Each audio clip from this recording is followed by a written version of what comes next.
Chairman Miller, Chairwoman McCarthy, and other members of Congress, and the volunteers in their respective organizations who are joining us on the steps. I'm honored to address you all today, a day where our House of Representatives has an historic opportunity to pass legislation that will call a new generation to service. Twice, service has saved my life. While leading a patrol in the Sunni Triangle in 2006, I was struck by a roadside bomb. And in that explosion, I lost my right arm and my right leg. The brave men and women that were there with me, that had made a decision to serve their country when called, were there to turn the tourniquets and to get me on the aircraft because I wasn't able to survive alone. That was the first time that service saved my life.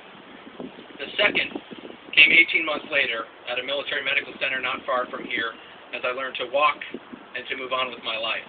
My body was shattered, but my eagerness to serve remained unshaken. I could have receded into depression and despair at what had happened and what could have happened, and no one would have blamed me.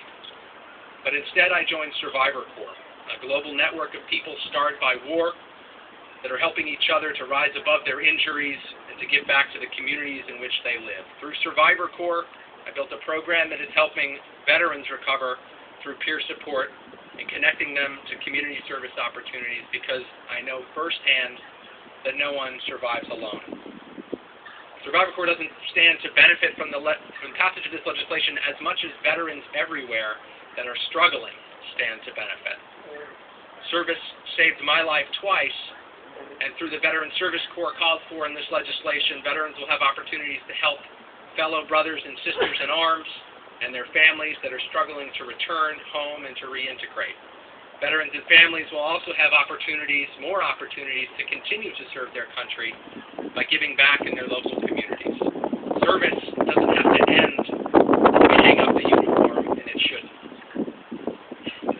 But just as I didn't survive alone, veterans don't struggle alone, and this piece of legislation can't pass alone. It will take the support of the members behind me, members from both parties, to ensure that our veterans and military families can join in this, the historic call to service for a new generation. Madam